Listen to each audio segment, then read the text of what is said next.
Welcome back. Having a fascinating conversation here. Our guest on this show is Douglas Kruger.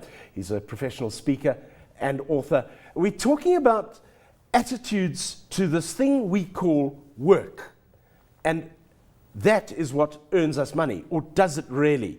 And just before the break, we went into questioning all of these things about go and get a job. Why? The link between wealth and work. Yeah. You need it to earn money. Why? Yeah. I just know that if I had said that to my mother, I would have said why twice and she would have slapped me. Yeah, absolutely. Yeah. And Jeremy, that is the problem, particularly among the middle classes. We have some very set ideas, and that is you have to have the academic qualifications, you have to get a job. There is no other option. Yeah. Now, everything that you read in publications like Forbes, books on wealth, and interviews with people who have really amassed high levels of wealth, high net worth individuals, they all give exactly the opposite approach. They say it's not about your qualification, it's about your positioning. It's not about the hours worked, it's about the value that you render. It's about multiplying the effect of what you do. The middle classes are massively risk averse.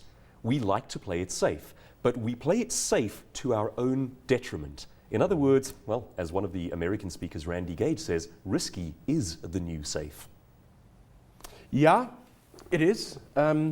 But then you could counter that argument by saying, well, then be risky and go and work for somebody else. That's risky.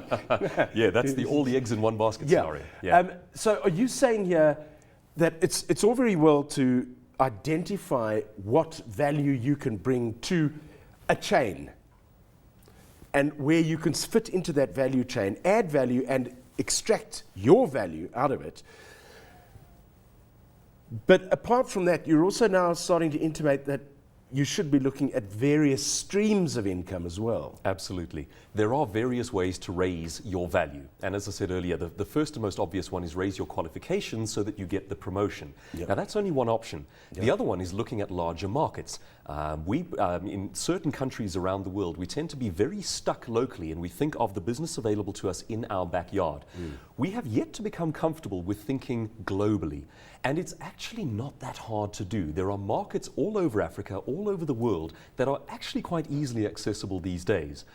There are all manner of different ways of changing the level of your value and growing it. And as entrepreneurs, we do tend to go for the crumbs at the bottom of the pile. We do tend to be the low-priced option. We like to sort of compete for the bottom-end easy business. And I think our thinking needs to shift on that one. It is not difficult to aim for the top of the pile. There's less noise at the top of the market. And why not own the premium end? Well, if you look at people like the Rupert family, they started at the bottom end of the market, but if you look at them now, they're operating right at the top end through brands like Richemont. Absolutely. And what's interesting, you used the word there, brands. It's quite often difficult to go from a brand that is positioned as a cheap commodity to be a premium one. And quite often you then have to have a new brand to sort of disguise the change. Yeah. What's very useful to particularly young entrepreneurs getting out there into whatever sphere or industry they're in is not to start at the bottom. Aim to get to the top of your industry quickly. Now that implies a couple of things. It means, firstly, don't be the cheapest option. It is always our gut feel to say, well, if that's the industry norm, I'll come in slightly cheaper. That can be hugely damaging to our brand. The question is your thinking keeping you poor? We need to start thinking, I want to be at the top end of the fee range quite quickly. Now, obviously, that means that you've got to offer the concurrent value, the impact on your client, whatever the case might be. But we need to start thinking that way quickly. If you are simply price or marketing yourself according to price, you will keep yourself at the bottom end of the market. If you're going according to value, you go to the top end and you charge differently. And once again, that breaks that link between hours worked and value, hours worked and coins received. It's saying, if I'm the premium offering, I can put in less hours, but simply earn more. Obviously, the value has to be there. But now, hang on. This is now, this conversation is now also opening up another can of worms, which is looking at, let's just look at Africa. The president of South Africa has said on numerous occasions, we need to create 5 million decent jobs.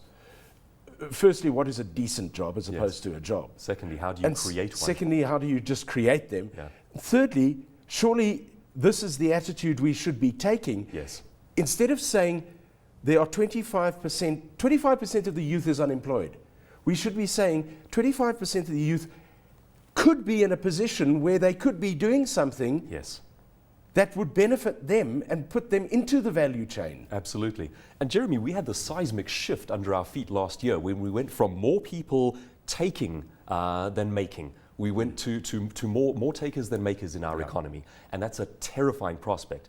Now, it sounds great to say we need to create jobs. How do you create a job? Do you falsely bloat jobs? Do you create extra jobs in government that don't need to be there?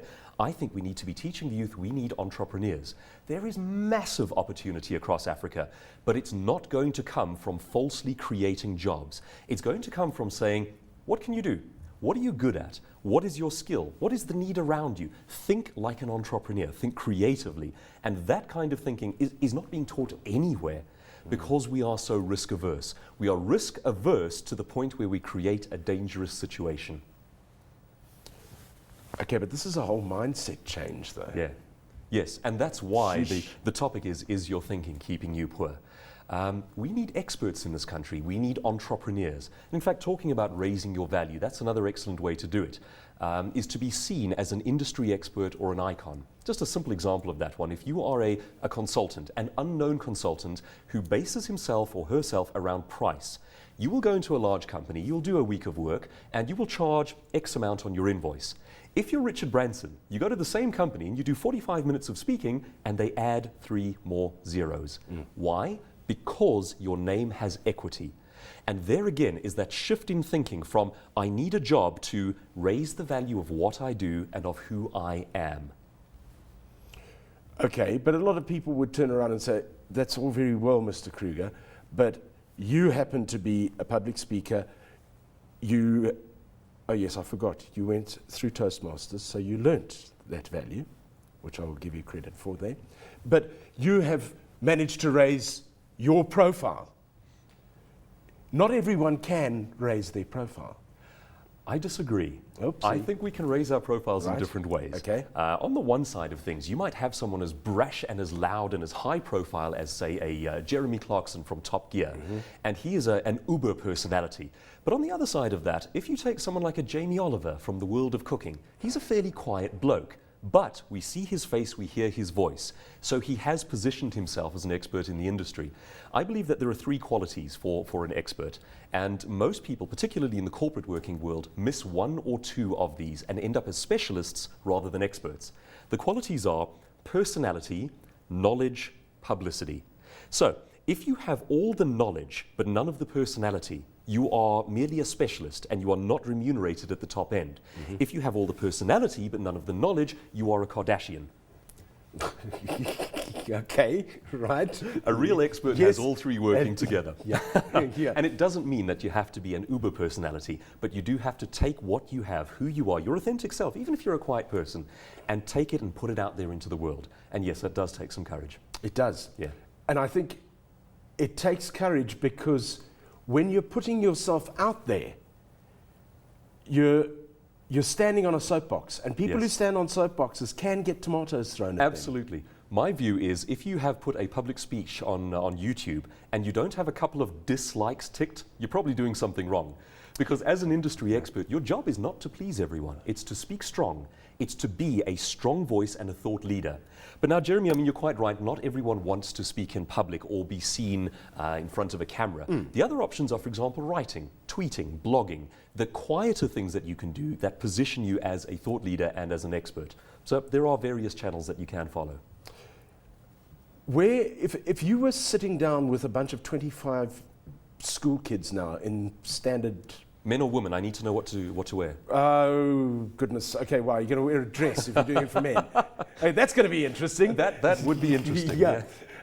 You're sitting with a mixed bunch of school kids Yeah. who are 12 years old. Yeah.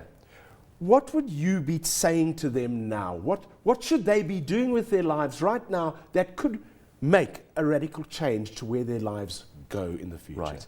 I would take some fairly complicated psychology and change it into kid-level speak.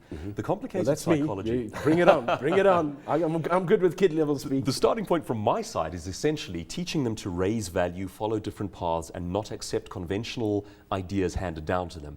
The simple way in which I would express to them is, don't be scared to follow your dreams, because we tend to find our own value that way.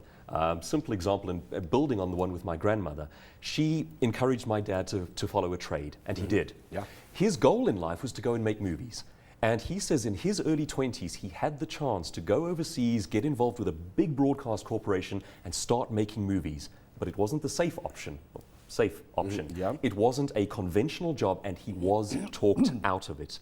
Now, you get to sort of 60 years of age, and you look back on your life, and you think about what might have been if you'd had the courage to follow it.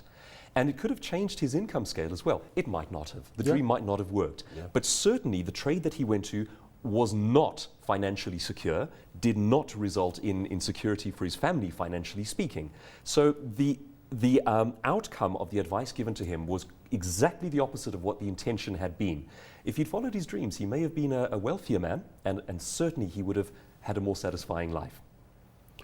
We're fast running out of time. We've only got about a minute left. What changed in your life that made you go, this is what I need to do? I think my parents were able to think a little bit bigger. They were able to say, do the things you love to do because we didn't. And I think that had quite a profound impact on me. And then also, I've been exposed to different kinds of thinking. We often say you're as wealthy as the 5 people closest to you. I've been very fortunate to interact with people who are big thinkers, successful goal attainers. And I think it's had a huge impact on me. So get the right friends around you, break out of a mold, Yes. go and follow your dream. Yeah. To leave the ghetto, start by leaving the ghetto. The culture of thought around you will determine your level of prosperity. Very interesting, very wise words Why, thank you. for a very young man. Yes, I'll write them down and tell people you said so.